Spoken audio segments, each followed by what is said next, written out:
That's amazing. Ah!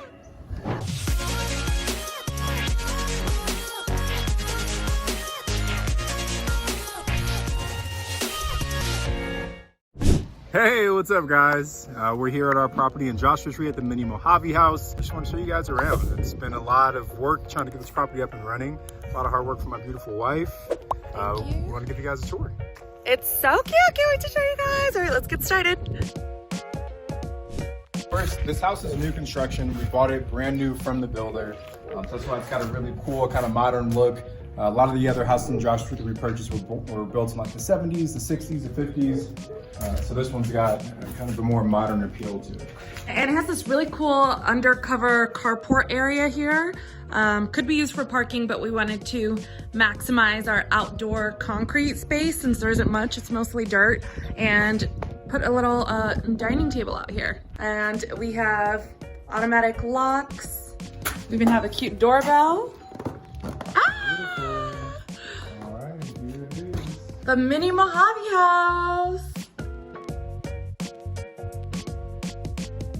How cute is it like with the light on? Okay, so this mural was our partner's idea. I personally wasn't sold on it because one, it was expensive, and two, I didn't think it would bring that much more value to the space. But I was wrong, so shout out to him. Love you, Omi. He's my cousin. And I knew a painter who did murals for my previous employer, and he ran with it and gave us this awesome painting. We love it so much. Shout out to Rock One. His Instagram is dope_grays, Greys. Thank you, Eric. I also thought it would be super cute to do those wooden signs just to add even more to the already cute wall. So I came up with a genius you, me, Joshua Tree. Very romantic. Cute, right? So one of the important things that guests look for when they're shopping for an Airbnb is how many people can it sleep.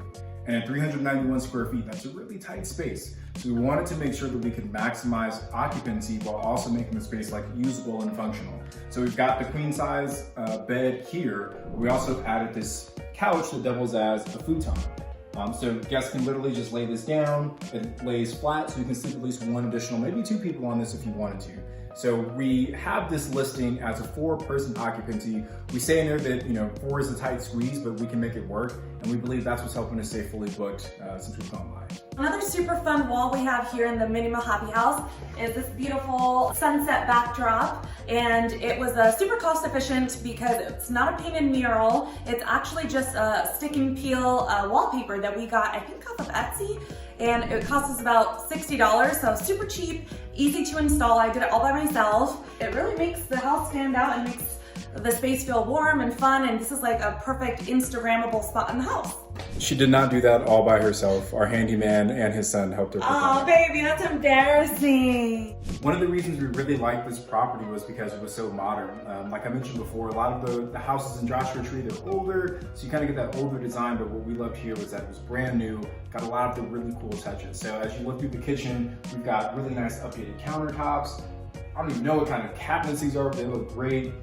Beautiful backsplash, updated appliances. So it really gives it that kind of modern feel for folks that are coming from the city.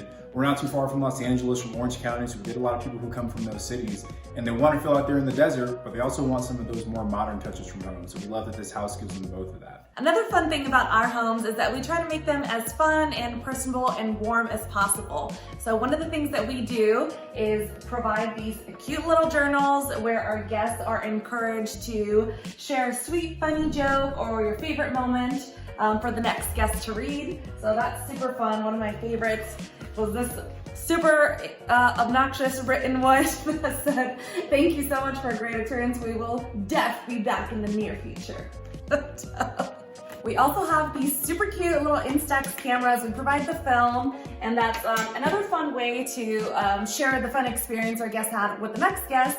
And it's so cute. They like leave their pictures here, love them. But it's kind of a bummer because not many people leave them. I think they love them so much they'd rather take them, but it's okay. It'll fill up eventually. With this property being only 391 square feet, we really had to get creative with how we used the space. And big shout out to Brianna Michelle Interior. She helped us kind of design the space to make sure we were getting the best bang for our buck. But one of her suggestions was, instead of having a dining table, it's going to take up a lot of the space that we have here. it'd be better to have a wall-mounted kind of, countertop. So we hired a local woodworker to build this for us, custom fit to these dimensions, and it works out great because it's a really usable space whether you're eating, you can use it for working if you're on your laptop. So this is one of the cool things we get to really maximize the space here. So one of the most important things about running an Airbnb is to make sure you get really good reviews. So a super easy way to kind of encourage your guests to leave a review or remind them to leave a positive review, and a super simple way to do that is to make your password, please leave a 5-star review. Super easy. And then we also like to put these little reminders throughout the house to tag us on social media. And I also created one that says, I hope you're having a 5-star stay. Can't wait to hear about your experience. I don't know if you guys can see that, but that is snow on that mountain. Is that not so cool? So freaking cool. So freaking cool, dude. We're in the desert. I didn't even know it snowed in the desert. And look, there's snow here. That's so exciting for us. Like what? We could have a snow fight. Is that what it's called? I think so.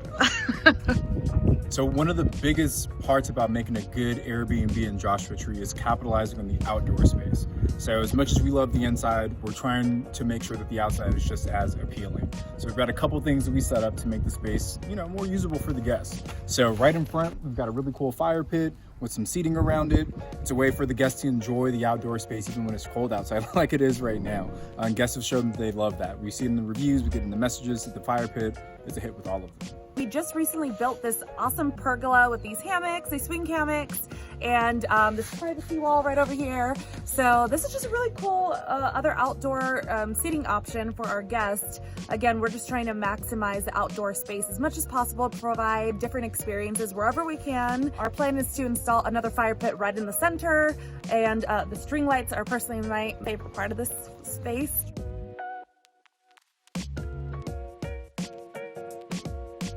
We'll give you guys the quick breakdown. The space is 391 square feet, so it's technically a tiny home, right? It's just a studio.